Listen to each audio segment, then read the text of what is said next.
Perry, Teresa Hordowitz. KBLA 1580 Santa Monica. I'm Amber Payton with BIN News Now. Black House Minority Leader Hakeem Jeffries says affordability will be Democrats' top issue heading into the midterms. You can vote for an America where affordable health care is available to every single citizen. Campaigning in Pennsylvania, Jeffries said Americans who work hard should be able to afford a comfortable middle-class life. The first Kenyan to play in the NFL has been deported. ICE says 37-year-old Daniel Adungo was removed from the U.S. last month after overstaying his visa in 2016. The agency also cited multiple arrests in Indiana over the past 9 years. And a song briefly posted to Black singer David's Apple Music profile was reportedly fake and uploaded after the account was hacked. The track referenced 14-year-old Celeste Rivas Hernandez, whom singer David Burke is accused of killing. His preliminary hearing continues this week in Los Angeles as prosecutors argue the case should move forward to trial. Get BIN News Now on demand 24/7 on the iHeartRadio app. Join the Dodgers for Max Muncy Game 7 Home Run Bobblehead Night on August 10th versus the Royals. The first 40,000 fans in the ballpark will take home this exclusive Max Muncy Bobblehead presented by AM/PM. For tickets, visit Dodgers.com/promotion. This is the KBLA Sports Minute with Ray Richardson. The Dodgers lost to the Mets in New York Sunday 8-3. They wrapped up a 6-3 road trip. The Dodgers are back home Tuesday night against Seattle to kick off a 6-game homestand. Today is day 3 of the Rams training camp at Loyola Marymount. No word yet on whether Pro Bowl defensive tackle Aaron Donald is coming out of retirement. The 35-year-old Donald retired in 2024. Donald has been working out at the Rams facility for several weeks. The Chargers opened their training camp Wednesday in El Segundo. The Philadelphia 76ers confirmed that LeBron's son, Bronny, will not be part of a package deal to join his father. Sixers Vice President of Basketball Operations, Bob Myers, said there are no plans to pursue a trade for Bronny. LeBron signed with the Sixers on Friday. Bronny is entering his third season with the Lakers. He's under contract with the Lakers for 1 more year. No debates, no speculation, just the info you need. That's your KBLA Sports Minute. I'm Ray Richardson on KBLA Talk 1580. Let me put my hard hat on, go back outside, and see if these procrastination Crenshaw construction crews have shown up yet. I'm saving space for grace, but if these trucks don't show up soon, well, you already know. Destination Crenshaw, your time is up. With a KBLA Talk 1580 editorial, I'm Tavis Smiley.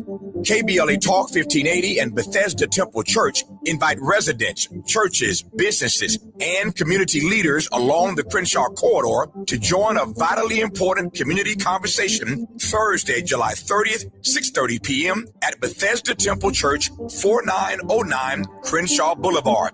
For years now, this community has been living with unkept promises and the devastating effects of the unfinished Destination Crenshaw construction project, leaving residents, businesses, and churches to deal with myriad problems, including the loss of parking, restricted access, traffic congestion, and a lack of emergency vehicle access when it matters most. For years now, Procrastination Crenshaw has directly contributed to the loss of customer revenue for local Black-owned businesses and, sadly, has forced the closure of some businesses along this 1.3-mile corridor. For years now, churches have been experiencing decreased attendance due to the elimination of parking, and social service programs for vulnerable fellow citizens have been altogether halted. For years now, residents have watched their quality of life erode, and nothing has been done about it. If they think they can get away with treating Black folk like second-class citizens, they better think again. You better think about what you're trying to do to me. This town hall meeting is a reckoning, a public witness, an opportunity for impacted community members to share their experiences for the public record as we prepare to hold those responsible accountable for this enduring nightmare. So please join us Thursday, July 30th, 6:30 p.m. at Bethesda Temple Church, 4909 Crenshaw Boulevard. This town hall meeting is free and open to the public, but registration is required at KBLA1580.com. With a KBLA Talk 1580 editorial, I'm Tavis Smiley, and as always, we welcome your feedback.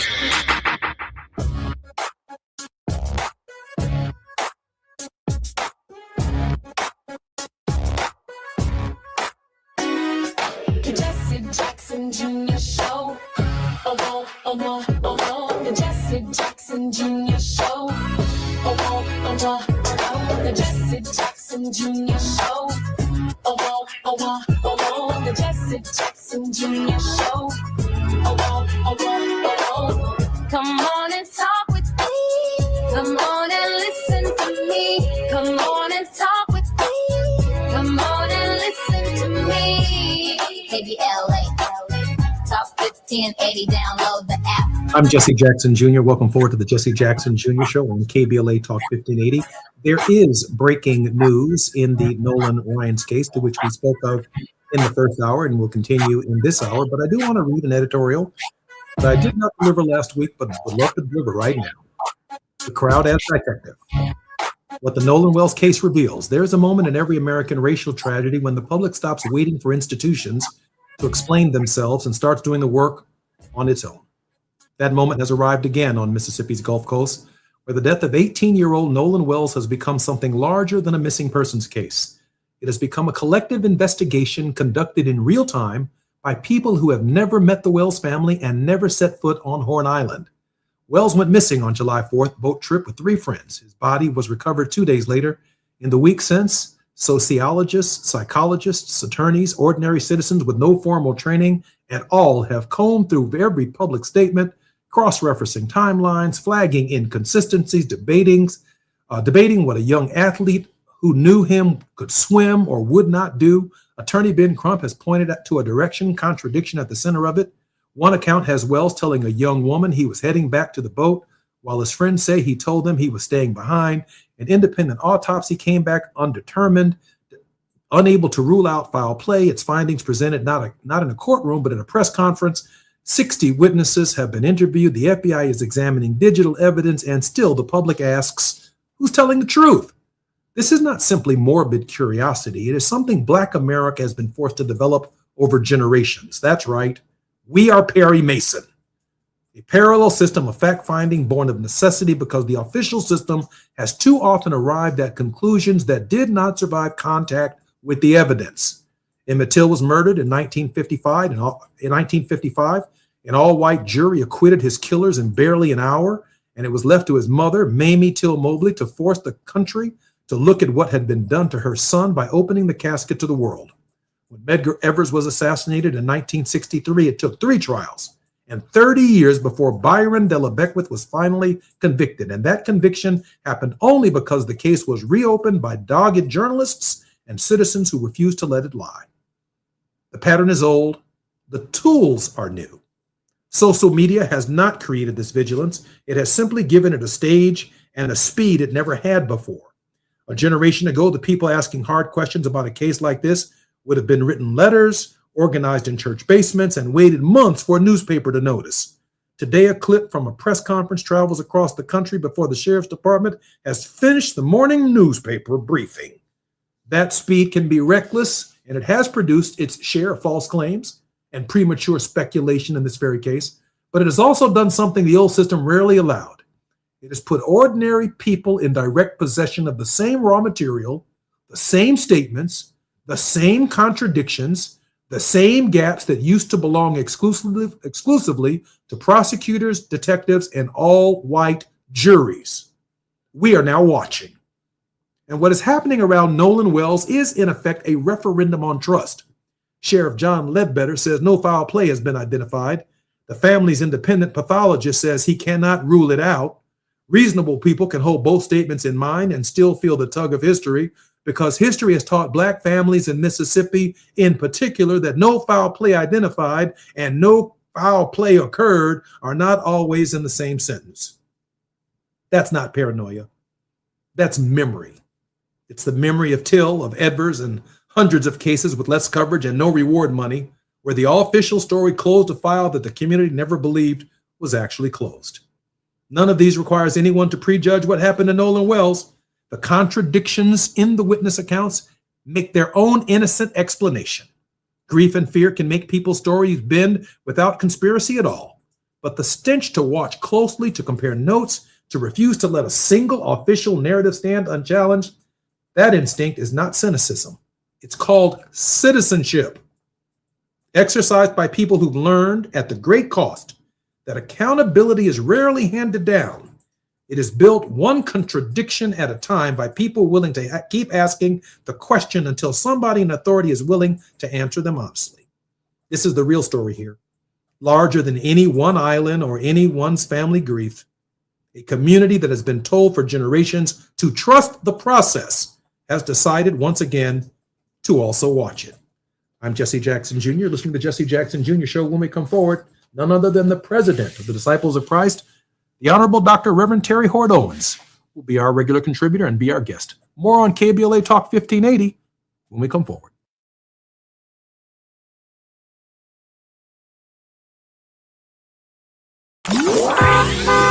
It's afternoon drive time with Jesse Jackson Jr. Only on KBLA Talk 1580.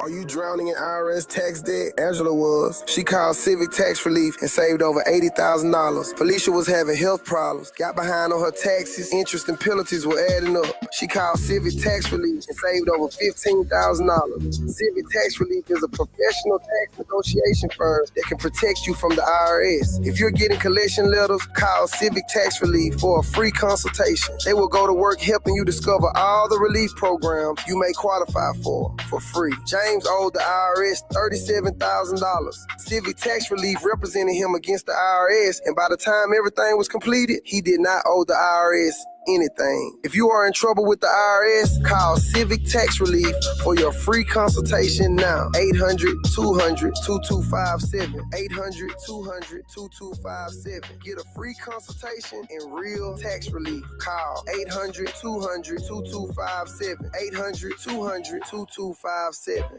This November, you'll decide who leads California. So shouldn't you hear directly from the people asking for your vote? Join us for California Voices, a political town hall and ballot forum, Saturday, October 3rd, 2026. Meet candidates running for governor, lieutenant governor, attorney general, and other major statewide and local offices, including mayor of Los Angeles, city attorney, and LA County sheriff. Get clear, nonpartisan breakdowns of the propositions on your November ballot, both sides, no spin. And ask your questions directly, in real conversation, face to face. California Voices is brought to you by KBLA Talk 1580 and the Empowerment Congress, giving you the information you need before you vote. Mark your calendar, Saturday, October 3rd, 2026, California Voices. Follow KBLA 1580 for details and download the KBLA 1580 app.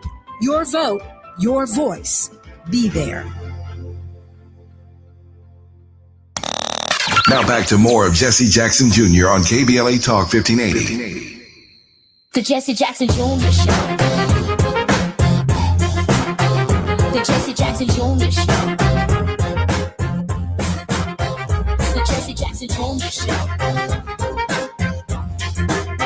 The Jesse Jackson Jr. Show. King Volley, drop the beat. Come on and talk with me. Come on and listen to me. Come on and talk with me. Come on and listen to me. KBLA Talk 1580. Download the app. I'm Jesse Jackson Jr. Welcome forward to the Jesse Jackson Jr. Show on KBLA Talk 1580. Our regular contributor on Moving Mountain Mondays is none other than Reverend Dr. Terry Hort Owens. Dr. Owens, welcome forward to the show. Thank you so much. Good to be with you today. I am so grateful that you are here. Terry, got some breaking news that's surfacing on the internet of an African-American engineer who brought her skills to the case. And again, there are thousands of people critiquing and analyzing the evidence, statements that are made, witness statements, body language. They're all looking from different angles at the same person's, trying to determine innocence, guilt, culpability, credibility, you name it. We're all looking. But scientifically, she's a sound engineer, and she began peeling back the great onion that is the recording of the young man who called the, I don't know what they're called, the people who come in towboats. And when he called and was placed on hold, the call immediately starts recording all of the background conversation before the operator actually answers the phone. And when she strips all of this background noise away, they're talking about Nolan not breathing. They're talking about him being deceased. Someone hollers, "No, not Nolan. Oh my God." And they go on and on and on. And then the young man, when the operator picks up the phone, says, "Hi, we have a leak in our boat," and yada, yada, yada, yada, yada, after the conversation has been peeled back.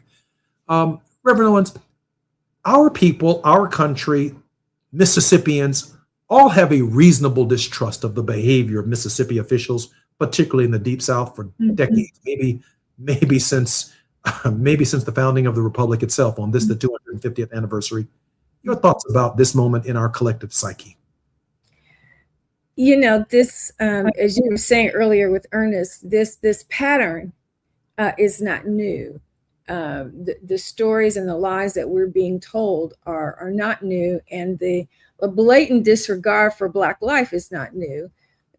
My first thought was, if these are such dear friends and he went missing, why is no one coming forward to share the narrative of what happened and what you certainly would have tried to do to save his life? We have this problem all over the country.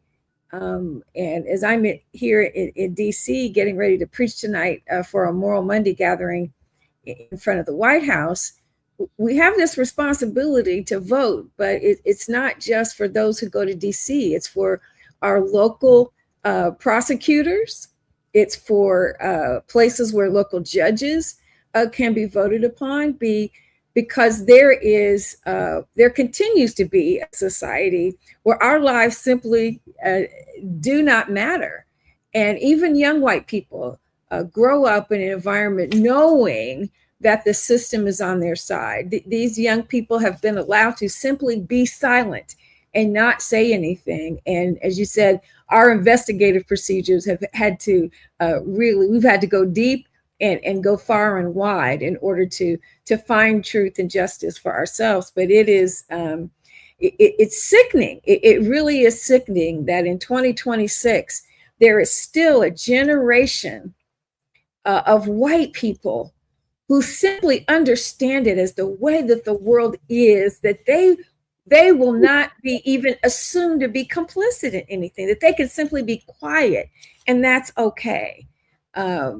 Presumptions being made about the inappropriateness of his behavior, that somehow whatever happened, he shouldn't have been where he was, blah, blah, blah. But this is how racism persists. When we're raising white people in a system that allows them to simply operate with impunity about just about anything. It's frightening. If this is true, 7 families other than the Wells family are immediately impacted by whatever obstruction or behavior has taken place in some form of cover-up. Oftentimes we've heard that cover-ups are worse than the crimes themselves. Yeah. People don't cut their losses. They don't own their behavior. They don't accept responsibility. We saw in the case, for example, of Della Beckwith. This man was allowed to live his whole life before the truth came out. We've seen that behavior repeated over and over and again. These are young, immature high school students who still have their entire lives in front of them. The entire community, the entire county, all of law enforcement, and the white infrastructure of that particular county, one of probably hundreds of counties in Mississippi, have an interest in ensuring that major players in the county don't all end up indicted and in prison. They have an interest in that. Yeah, these are their children. They're their children that they're covering for. Yeah. And an argument could be made, obviously not in the interest of justice, but an argument can be made that is a compelling interest in their inability to conduct a free, fair, and clear investigation. That's a compelling case. Our producer has a clip that she'd like to run.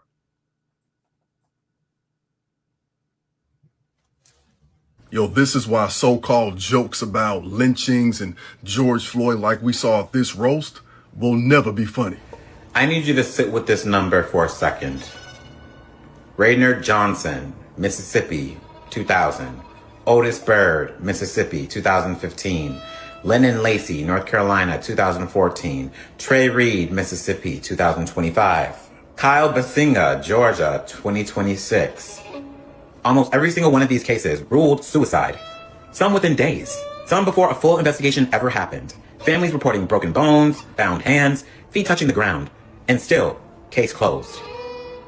One civil rights organization found at least 70 suspected modern-day lynchings across 7 southern states since 2000. Just in the Deep South. 20 of them in Mississippi alone. And we all know who's from Mississippi that just was found unalived. Nolan Wells. So I have to ask, if this were happening to any other group of Americans in this concentration, in this pattern, would the FBI still be sitting on the sidelines? We're told this is one of the hardest hate crimes to prove. Black people aren't tying nooses and hanging themselves to trees. Not to mention the broken bones, feet on the ground. How's this happening? This isn't about assuming every ruling is wrong. It's about asking why the pattern itself isn't the investigation. It's about asking why these families have to hire their own forensic pathologists just to get a second opinion on their own child's death, as in the Nolan Wells case. They're hiring someone to do the autopsy outside of Mississippi. Black people in America have never been protected at the same standard as everyone else. This is just the latest proof.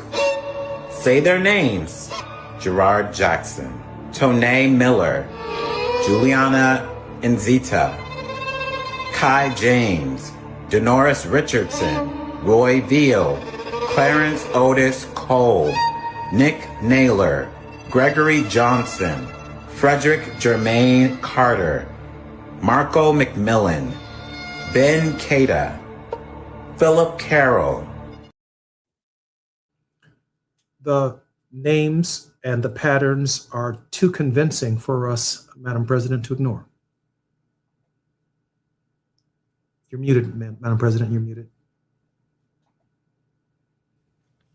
Absolutely. The patterns are too plain. And lest we think that, the definition of lynching is not just physically hanging people from a noose on a tree.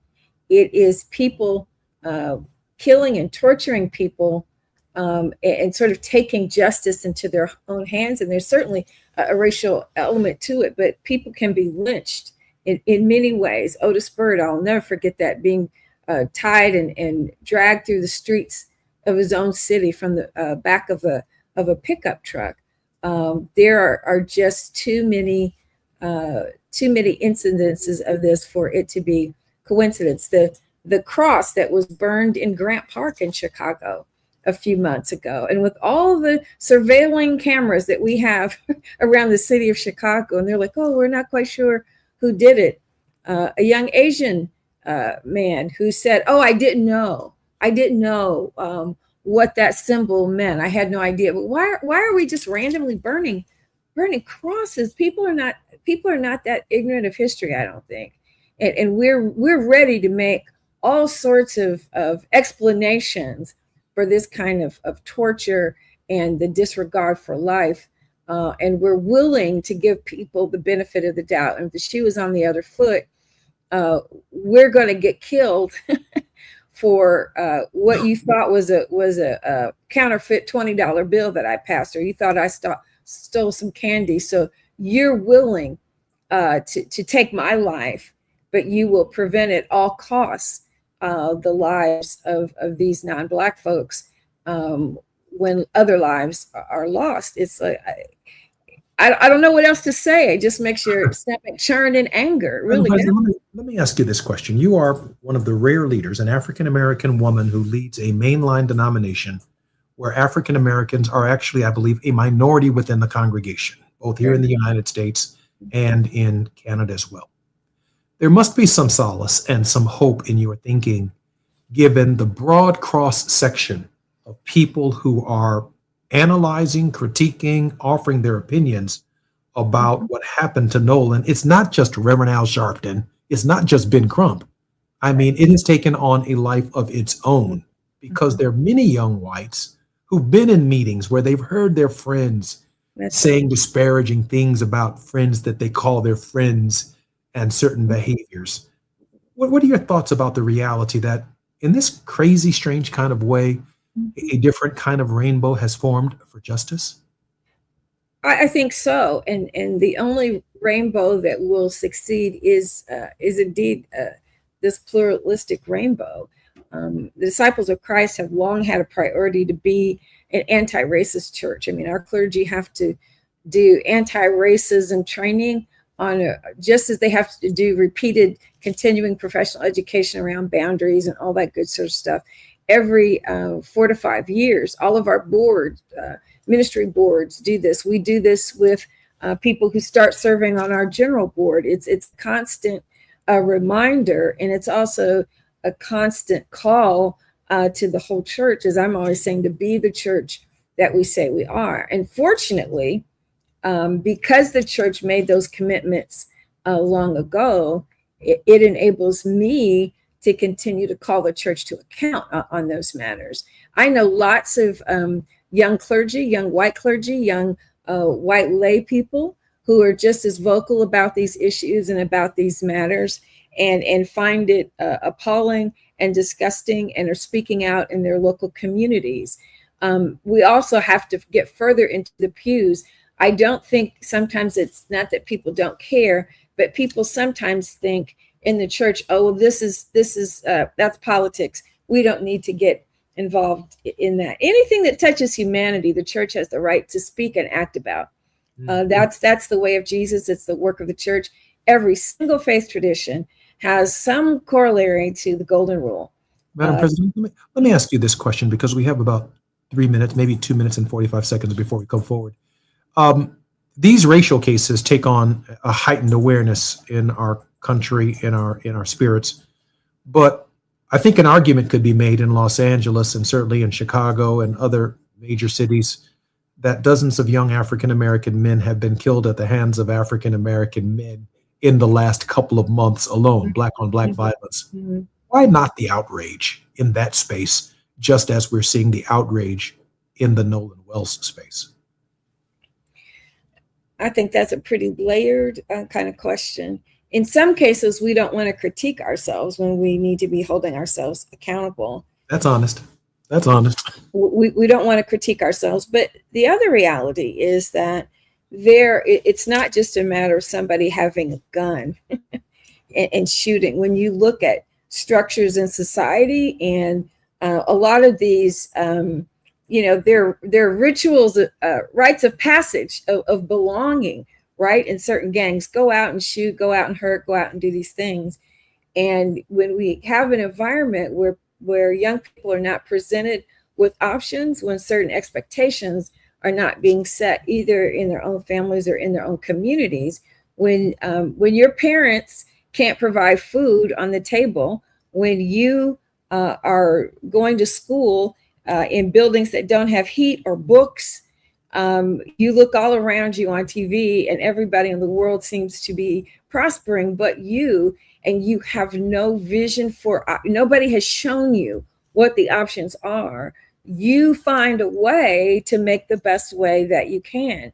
And lack of exposure, lack of education, we don't have systems within our communities that the wider cities and states are in. We're not making the investments in all of our communities. We wouldn't think about whether or not a white school on the North Shore had the right science equipment or whether their swimming pool. Remember that famous exchange between New Trier and Harper High School, where the white kids have all the latest science equipment, Olympic-sized pool. The black kids don't have books and the cracked pool. They don't have the resources.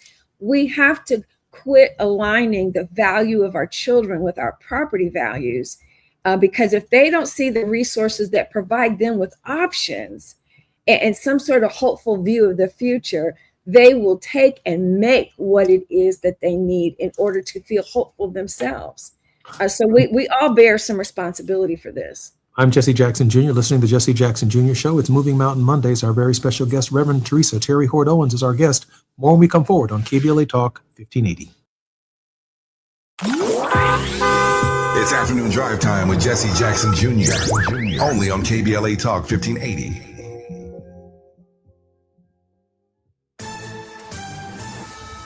I'm Amber Payton with BIN News Now. 7 Save-A-Lot stores on Chicago's south and west sides have closed, raising concerns from local residents about food deserts. It is not just here, it's nationally when it comes down to Black communities. The shutdowns come 4 years after the city gave parent company Yellow Banana more than $13 million to buy and renovate stores. Black Mayor Brandon Johnson blamed federal funding cuts and changes to SNAP. A Black Southwest Airlines flight attendant remains in ICE custody after being detained at Nashville International Airport. ICE says Lorenzo Thompson overstayed a 6-month visa from Jamaica issued in 2021.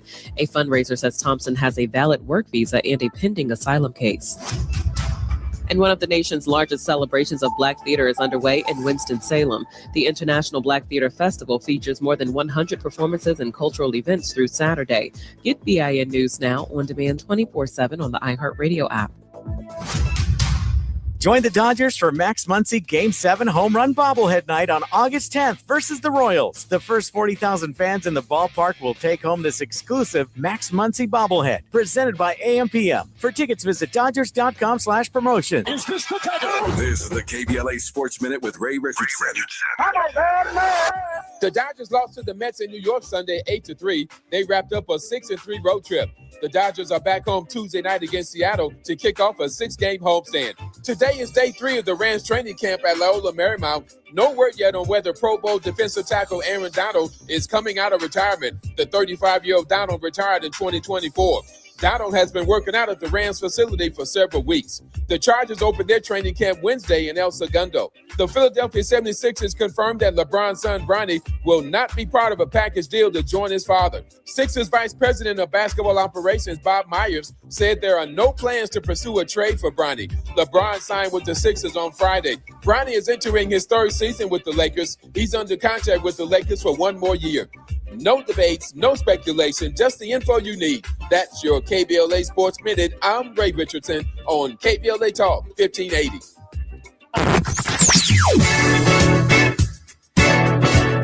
Whoa, whoa.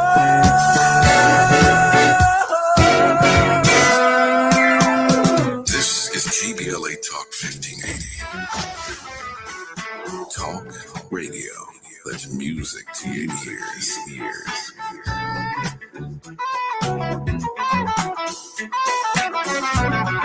We're unapologetically progressive. KBLA Talk 1580. Number 14. That's where Talkers Magazine ranked Tavis Smiley on their heavy 100 list of the 100 most important talk radio hosts in America.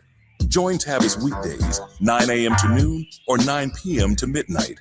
Only on KBLA Talk 1580.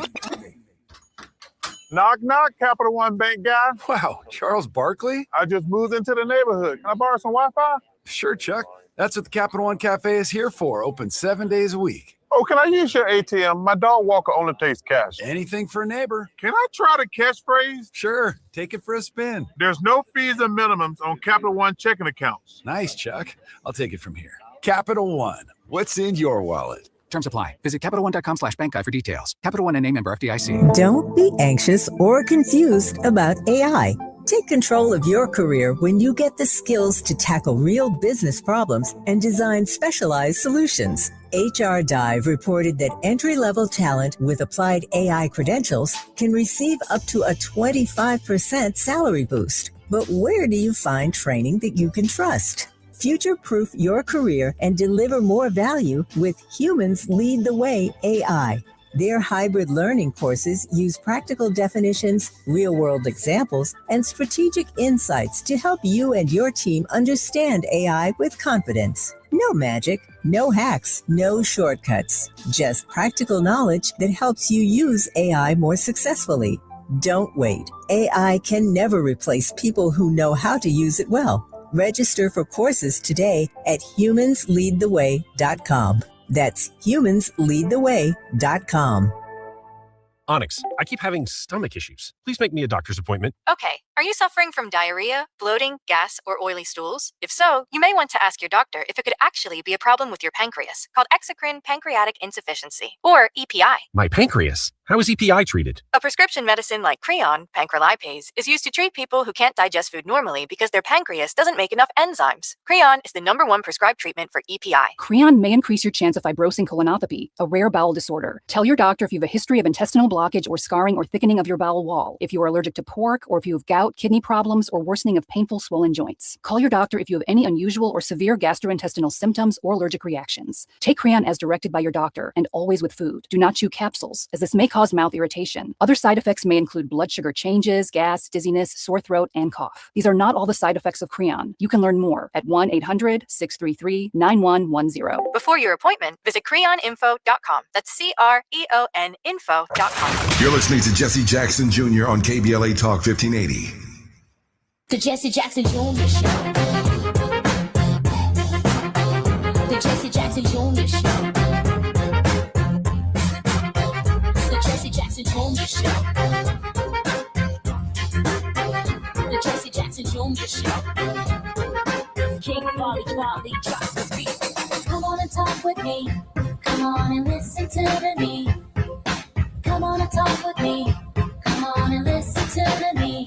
KBLA Talk 1580. Download the app.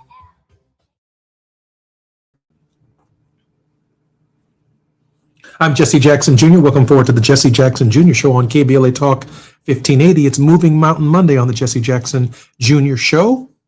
Reverend Dr. Terry Hord Owens. Dr. Owens, welcome forward to the show. Thanks. Always good to chat with you.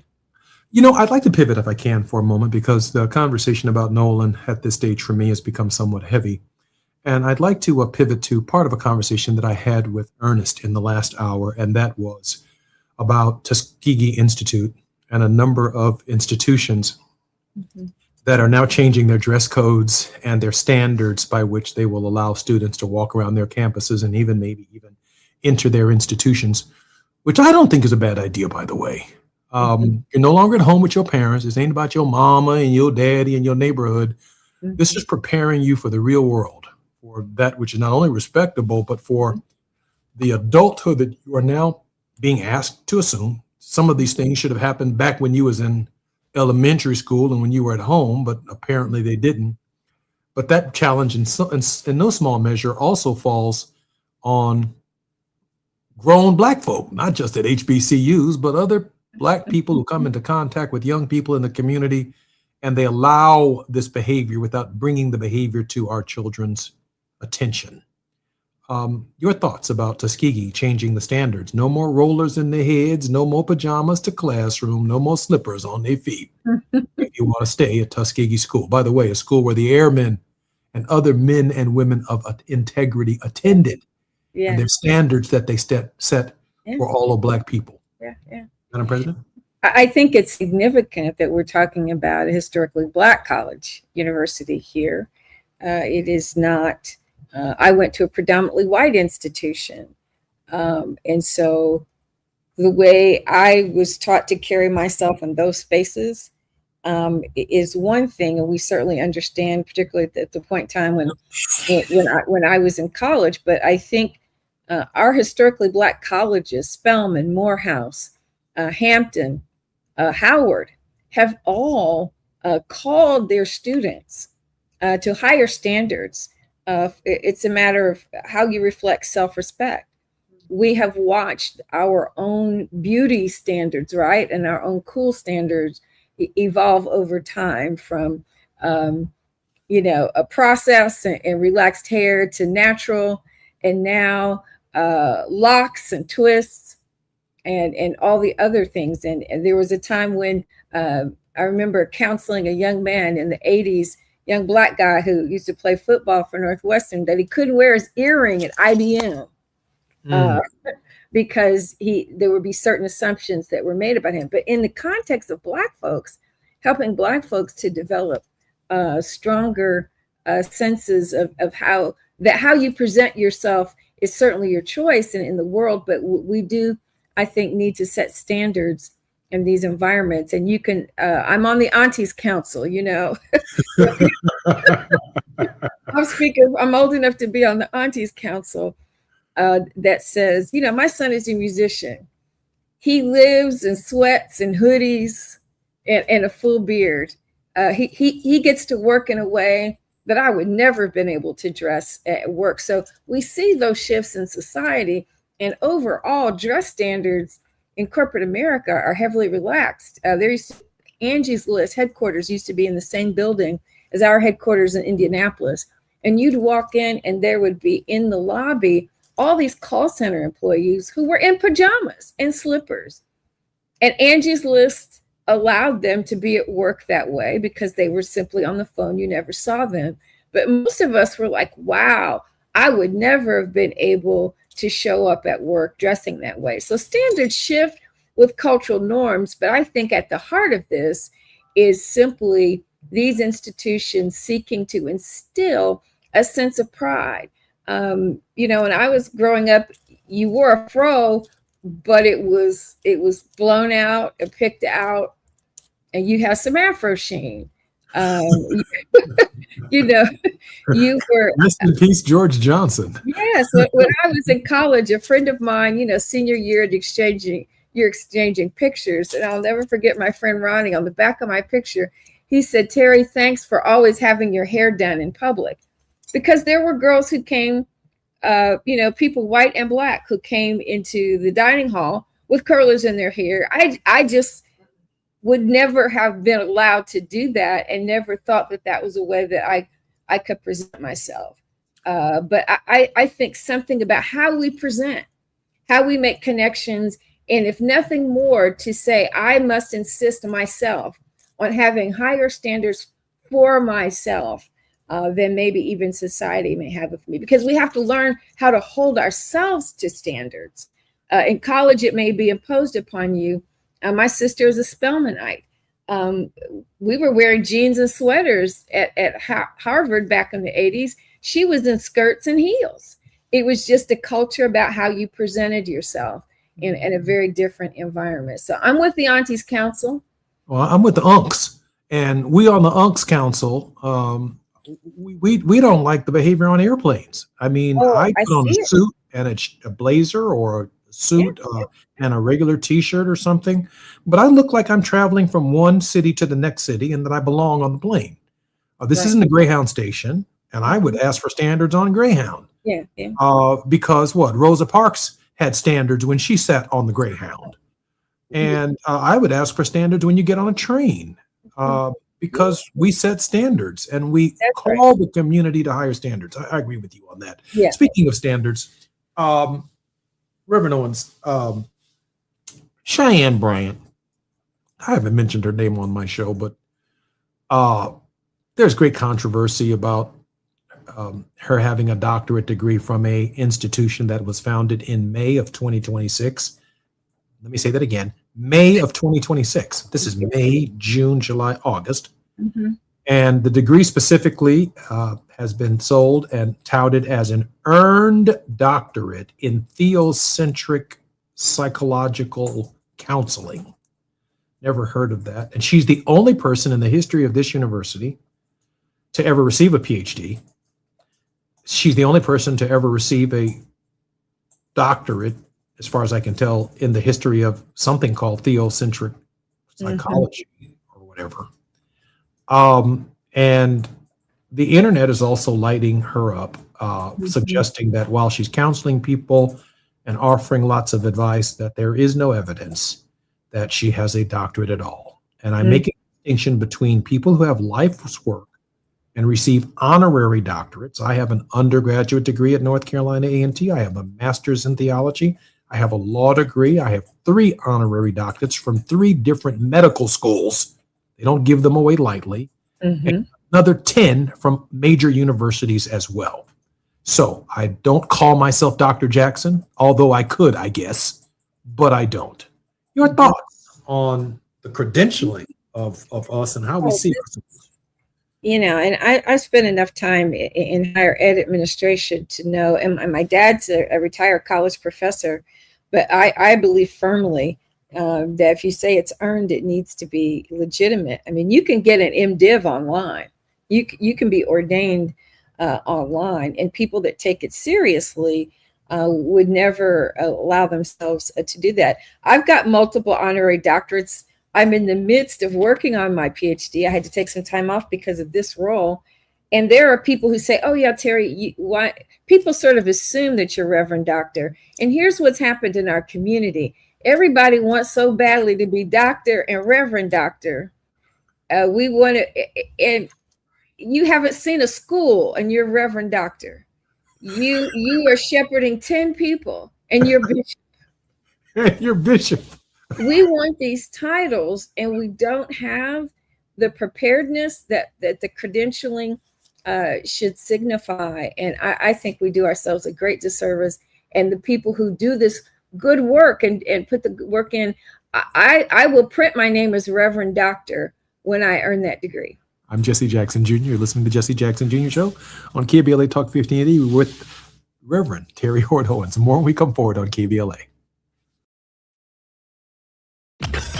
While you're stuck in traffic, we can at least bring you up to speed on the news of the day. You're listening to Jesse Jackson Jr. only on KBLA Talk 1580.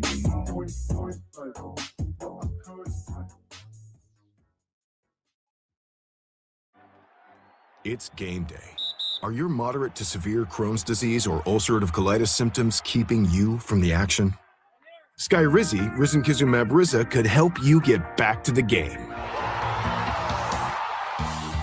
Skyrizi is proven to help people feel significant symptom relief, achieve remission, and visibly improve damage of the intestinal lining. Skyrizi is a prescription injection medicine for adults. Don't use if allergic to Skyrizi. Serious allergic reactions, increased infections, or lower ability to fight them may occur. Before treatment, get checked for infections and tuberculosis. Tell your doctor about any flu-like symptoms or vaccines. Liver problems leading to hospitalization may occur when treated for Crohn's or ulcerative colitis. Control is everything to me.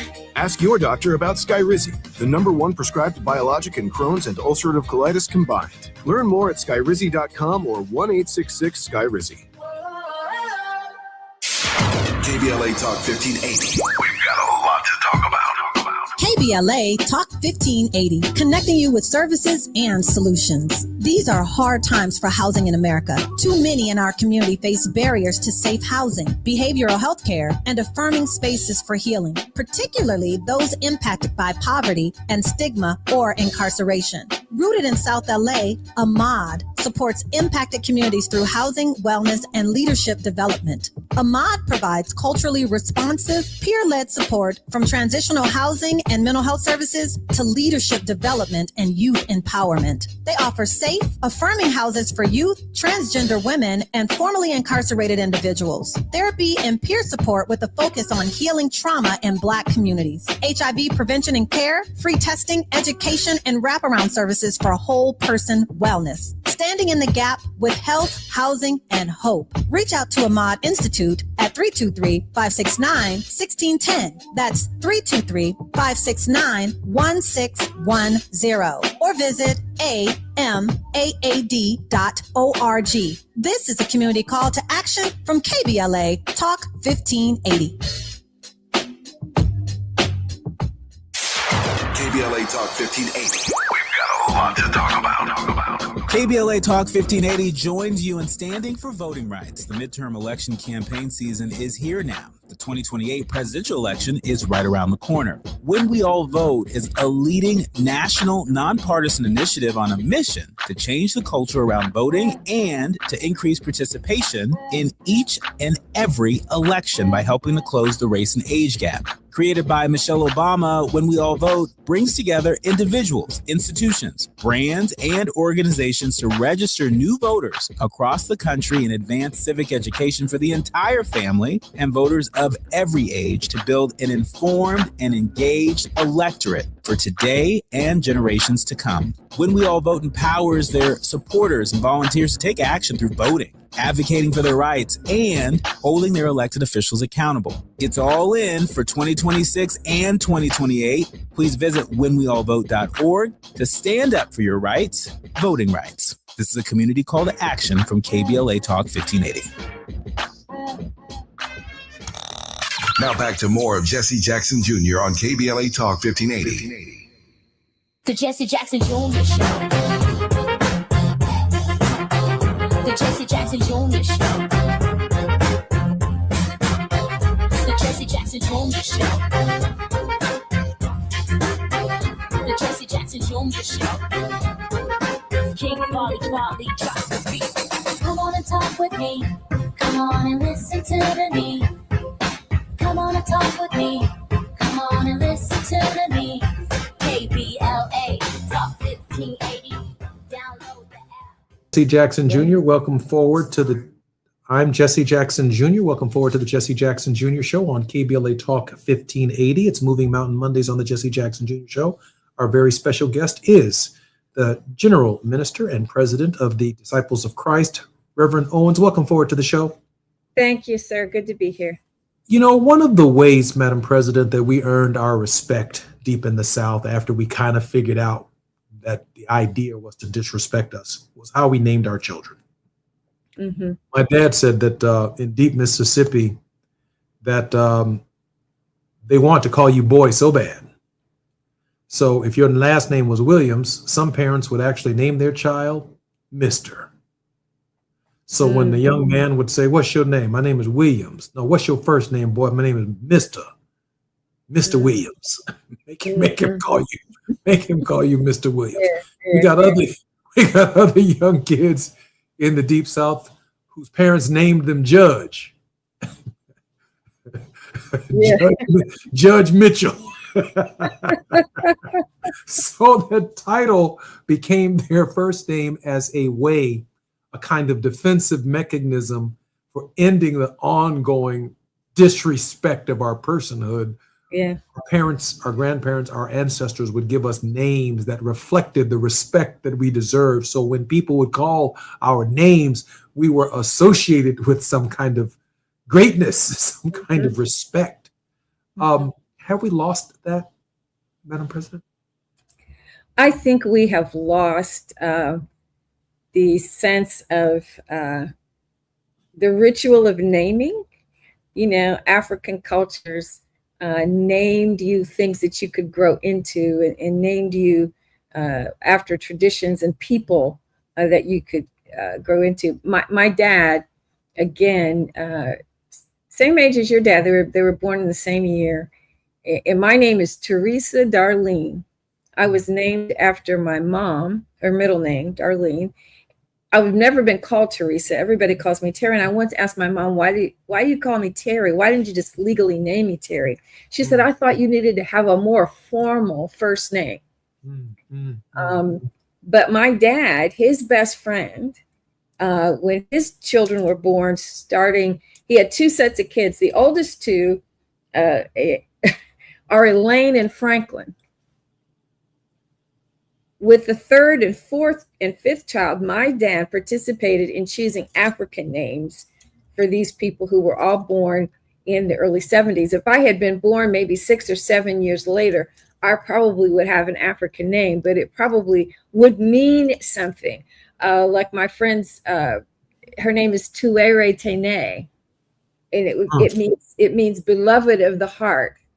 Hodari Kobie. My dad took an African name, Umze Lasana Akpara.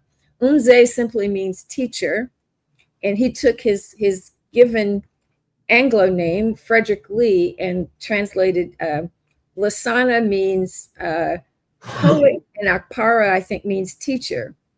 So he put together a name. What I see is people putting syllables together. Yeah. And interesting spellings of things, and the names don't mean anything. You have a right to name your child whatever you want to name them, but let it mean something. Let it mean something. Usually, let it honor someone. Usually those names fall in the Laws and the Ras. Laws and the Ras and Laws and you know, what was a parent thinking when they named you Junebug? I mean, what future does Junebug have? I mean, is Junebug Attorney Junebug? Junie, yeah. Yeah. But I've learned that my name means Teresa means harvester. Darlene means beloved. So I grew up with a sense of a name ought to mean something. And my son, he's a third because my husband is a junior and he wanted a third. I think your son is a third as well. So you understand that dynamic. But that name Mitchell is a derivative of, or a variation on like Michael, one who was like God. So we call Mitchell by his middle name because he's a third. But I think names should mean something, regardless of how they're spelled or how they sound. If you don't know what your name means, even if you have a name that has European ancestry or origins, you need to find out what does that name actually mean, because the Africans named you something that you could live into. They were speaking destiny over you, and I think that's a powerful act. Not just making up a cute name because you think it's cute and you're going to spell it, My grandmother named my father Jesse because of son of David. And his middle name is not Lewis, it's Louis because Joe Louis was the heavyweight champion of the world, I believe, at the hour of his birth. He brought pride to the Black community. But because he was not born in his father's home, my grandmother adopted him. My great-grandmother adopted him. He was Jesse Louis Burns. And then my grandmother ultimately, at age 16, married Charles Jackson. And that's how he became Jesse Louis Jackson. And when I think about my younger brother, Yusuf Jackson, it's Yusuf Du Bois Jackson. My mother named him after W.E.B. Du Bois. And no one knows the souls of Black folk better than my younger brother because it compels him to know more about who he was and who he is because of the longing to understand your name. Madam President? My dad, Frederick Lee, those are the names of his two grandfathers. And he was named after his paternal grandfather and his middle name from his maternal grandfather. He named my brother Frederick Mark. My brother didn't have a son, but that name Fred, and his name was Fred John Horde. And so the John and the Fred lives in the legacy. My grandfather was Noel Ernest Horde. My uncle, my dad's younger brother, who just passed away a couple of months ago, was Noel Edward. He named his son Noel Daniel. And now Noel D, as we call him, has a son, Noel Phillip. And so the name that's been passed on goes back to this powerful preacher who was an activist and a militant preacher in Terre Haute, Indiana. And Fred John Horde, his father, who was an activist and entrepreneur in Indianapolis, Franklin. And so when you know those stories, I think you can take even names that were given, if they're not African or unique, they mean something because there's some history there. Terry, thank you for being with us this week. Thank you. It's good to be with you. Pray for me. And I'm out on the street in front of the White House tonight. So I promise I will. Don't let him get to you, Terry. Destination Crenshaw is behind schedule, years behind schedule. Residents, businesses, churches, artists, and other stakeholders have questions, and they deserve real answers, not just promises. If empty promises poured concrete, this project would have been open years ago. This week, join us at Community Town Hall to talk about the delays, the timeline, and what happens next for the Crenshaw Corridor. This public hearing is your chance to get on the record and speak directly to the people making these indecisions at City Hall. Join us this Thursday, June 30th at 6:30 p.m. at Bethesda Temple Church, 4909 Crenshaw Boulevard. Between the construction crawl and the parking spots, it is eaten alive. Rideshare is now less a suggestion and more of a survival tactic around here. So please rideshare if you can. If you cannot join us in person Thursday night, this public hearing will be broadcast live on radio and streamed online at KBLA Talk 1580. Our town hall warm-up hosted by Cordelai Corte starts live at 6 p.m. Tavis Smiley moderates the town hall at 6:30 p.m. Don't miss it. It's your culture, your community, your voice, and it's our time. I'm Jesse Jackson Jr. More on KBLA Talk 1580. This has been Moving Mountain Mondays. Reverend Terry Horde Owens has been our very special regular contributor. More when we come back on KBLA Talk 1580. KBLA 1580 Santa Monica. I'm Amber Payton.